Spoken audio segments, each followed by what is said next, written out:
So today's the day. I got like 2 hours left. Get down to the shop and trying to kick this thing over. Hopefully it fires up first kick. Let's see, what have I done here?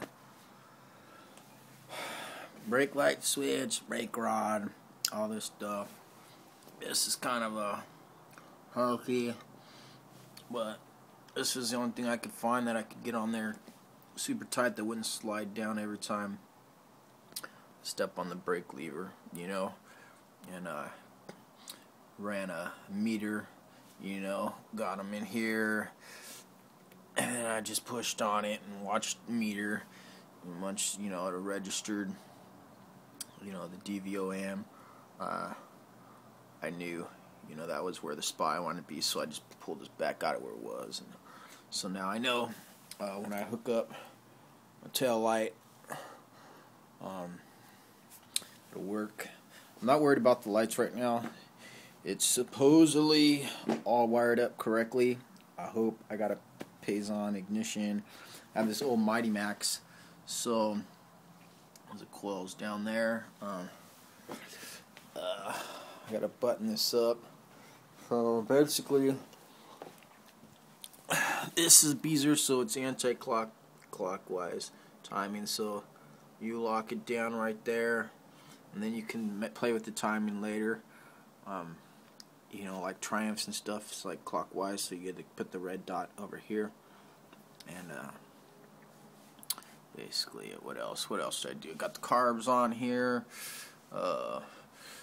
spark plugs, wires. You put anti-seize on the threads before you put in your plugs. I put like 3/8 drill bits in both of these velocity stacks, and then I open the slides, pull the throttle, and open the slides, get the 3/8 bits under there, and then I drop them, and then you watch them and you open them. If one of them drops before the other, then they're off. On the oil bag, I had to go off and clean up in there. You see, this thing was pretty rusty. It was pretty gnarly on the inside, so I went off and cleaned that out last night so I can run some oil, because I'm not gonna run an old oil bag. It's got a bunch of old metal and chunks and stuff, and have it run it through my brand new rebuilt engine. So the filter's right here. So you unscrew that, and then there's a filter inside. And I just use brake cleaner. You people, the book says use petrol, gasoline, and fill it with gasoline, then turn the compressor and blow it all out, because you don't want, if it's wet in there, it's going to rust up again, so you want to make sure it's really dry. So I blew that all out last night. I'm a skateboarder, so I use some bushings and bearings and stuff to button up this bottom fender here. Got new brake gas hoses. These oil hoses on this oil pump, they cross over. Like when you look at the book, you have to kind of see it. It's different, but yeah, a lot of the books don't even mention anything about the oil pump. Like if you don't pay attention to your oil lines and you take them off, you don't pay attention where they were on the bag, and you're just hoping, like if you buy a used bike and then you're just relying on the last person, they might have had it all hooked up wrong or not know what they're doing. So, but they cross over. So, you got the feed that goes through the filter, and the return, which comes out, and then this is off the head. So I gotta button up that stuff. I got my pipe off here. This kicker, I'm gonna have to take that shifter off in a minute to get this cover on. And put that on in a second. I gotta button up all this. Just tighten everything down. This is a Harley rim mounted to a Beezer hub, so it comes apart right here.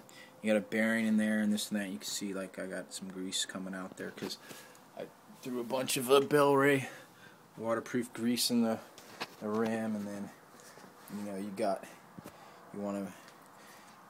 want to have check your chain. You don't want want it too tight and you don't want it too loose. There's a speck in the, so I got my chain on there now. These right here, I taped them from the last chain. The last chain was stretched, you know, so it's going to be a little different, but not much, you know, and that's where we're at. So I can take this tape off now. That was just a reference guide. So you want to line up this tie, you know, use those, bring them in with the Allen. You line up get the rear rim all straight and true. What else? What else did I do? Little tips and things that might help anyone that's watching this video, just trying to build the bike. Yeah, the gas, you know, I drain that, you know. You want no old gas, because old gas goes bad, you know. And you want to, you know, there's ways to flush it out. Some people use nails and they put it like on a drill. They build like just chuck in a piece of steel, and bolt them up here and there, and then just get in a vise and then turn on the drill. It'll spin. It'll turn your tank around and around and around with like some nails and some stuff in there to get rid of all the rust or gunk in there, and then you pour it out. So, yeah. What else? What else did I do on here? I'm not remembering that I didn't mention in the last vids.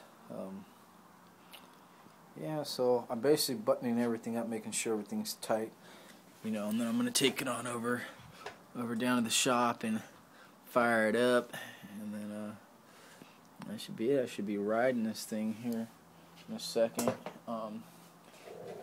Here's what? Yeah, the wiring. There's like when you buy that, the ignition, it doesn't